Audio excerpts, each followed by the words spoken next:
10 साल पहले गायब होने वाले मलेशियन त्यारे का सुराग क्यों न मिल सका, आपको इस वीडियो में तफसील से बताते हैं। 8 मार्च 2014 को मलेशियन एयरलाइंस की परवाज MH370 अपने 12 क्रू मेंबर और 227 मुसाफिरों के साथ रडार से अचानक गायब हो गई थी। तैयारे के अचानक गायब होने पर अनगिनत चेमगोइयों और साजिशी थ्योरीज ने जन्म लिया। परवाज ने रात 12:42 पर कोलालमपुर से बीजिंग के लिए उड़ान भरी। 2 पायलट 53 साला सीनियर कैप्टन मलेशियन एयरलाइंस जहरी अहमद शाह और 27 साला फर्स्ट ऑफिसर फारूक हमीद तैयारे को उड़ा रहे थे। परवाज 20 मिनट तक दुरुस्त सिम तक उड़ी, लेकिन 1:08 पर मलेशिया की हदूद से निकलकर साउथ चाइना के समुद्री हदूद में दाखिल होकर वियतनाम के सिम्स चला गई। यहाँ तक सब कुछ नॉर्मल था। 11 मिनट बाद त्यारा वियतनाम एयर ट्रैफिक की हदूद में पहुंच गया। मलेशियन एयर ट्रैफिक कंट्रोलर और कैप्टन जहरी के दरमियान राब्ता हुआ तो दोनों जानिब से शब बखैर कहा गया। ये आखिरी अल्फाज थे जो इस प्रवास से सुनने को मिले, जिसके बाद इसका कोई सुराग ना मिल सका।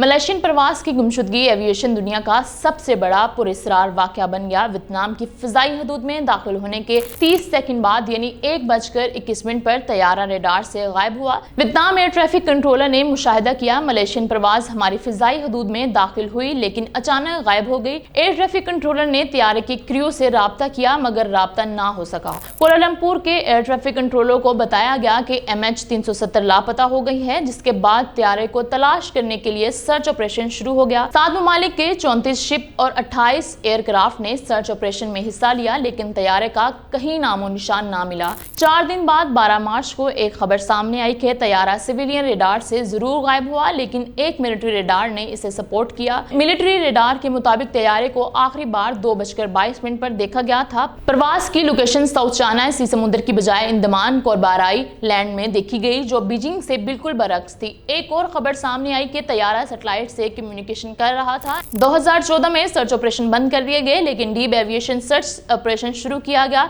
गुमशुदा तैयारे के लिए 46,000 मुरब्बा मील पर मुहित समुद्र के अंदर हफ्तों, महीनों और सालों तक तलाश जारी रही, लेकिन इसके बावजूद लापता तैयारे से मुतालिक कोई ठोस शवाहिद ना मिल सका। MH370 की तहकीकात में $160 मिलियन खर्च लागत आई, जो शोबा हवाबाजी की तारीख की सबसे महंगी जेर समुद्र तहकीकात थी। जुलाई 2015 में तैयारे का पहला टूटा हुआ हिस्सा दरियाफ्त किया गया। 2018 में अमेरिकी कंपनी ओशन इन्फेंट ने मलेशियन हुकूमत के साथ मुआहदा किया। अमेरिकी कंपनी ने कहा, अगर हम तैयारे को तलाश ना कर सके तो कोई मुआवजा वसूल नहीं करेंगे। कंपनी ने कई माह तक सर्च ऑपरेशन किया, लेकिन कामयाबी ना मिल सकी। तैयारे के गुमशुदा होने पर कुछ थ्योरीज भी सामने आई। कहा गया तकनीकी खराबी की वजह से तैयारे को हादसा पेश आ गया होगा। जहाज कैप्टन जहरी शाह के किरदार पर भी सवालात उठाए गए। आमतौर पर यह ख्याल और तस्वर पेश किया गया कि पायलट ने जहाज को क्रैश करने से पहले मवासिलाती निजाम बंद कर दिया था। एक थ्योरी ये भी थी कि कप्तान ने दानिस्ता तौर पर तैयारे का रुख तब्दील किया, लेकिन इंचार्ज सर्च ऑपरेशन ने इस थ्योरी को मुस्तरद किया था। एक थ्योरी ये भी थी कि तैयारे में कुछ हाईजैकर्स मौजूद थे, ताहम इस नजरिए को भी रद्द कर दिया गया था। एक ख्याल ये भी था कि मुसाफिर और क्रू मेंबर ऑक्सीजन की कमी की वजह से बेहोश हो गए थे। तैयारा ऑटो पायलट पर चलता रहा और फ्यूल खत्म होने के बाद समुद्र में क्रैश कर गया। 2022 में एरोस्पेस इंजीनियर रिचर्ड गोफ्री ने दावा किया था कि वो कुछ न कुछ हद तक वाकये का राज जान चुके हैं। उन्होंने रेडियो की लहरों की रिफ्लेक्शन का इस्तेमाल करके जहाज की लोकेशन को तलाश करने की कोशिश की। आपको ये बताना जरूरी है कि weak signal progression reporter technology के जरिए लहरों की रिफ्लेक्शन को पकड़ा जा सकता है। रिचर्ड ने कंप्यूटर प्रोग्राम बनाया ताकि रेडियो की लहरों के जरिए तैयारे के रास्ते से आगाही हासिल की जा सके। एरोस्पेस इंजीनियर के तजर्बे के मुताबिक MH370 ऑस्ट्रेलिया से 2000 किलोमीटर दूर सेवंथ आर्क के करीब समुद्र में मौजूद है। कुछ लोग रिचर्ड के अंदाज पर तनकीद भी करते हैं, क्योंकि तैयारे की लोकेशन के लिए जो तरीकाकार इस्तेमाल किया गया वो दुरुस्त नहीं था। कुछ माहिरीन ने वाकये को सियासी नजरिए से भी मुंसलिक किया और दलाइल दिए थे कि 1959 में कोरियन एयरलाइंस YS-11 की हाईजैकिंग के वाकये को दोहराया गया है। कहा जाता है कि तैयारे का मलबा अफ्रीकी के मशरकी साहिल और ऑस्ट्रेलिया के मगरब में 1500 किलोमीटर दूर जनूबी बहरे हिंद में दरियाफ्त हुआ था। मजमूई तौर पर तैयारे के 41 टुकड़े बरामद हुए, लेकिन जहाज की सही सिमत, आखिरी मंजिल और गायब क्यों हुआ, इसका हतमी तौर पर आज तक कुछ तयन ना किया जा सका।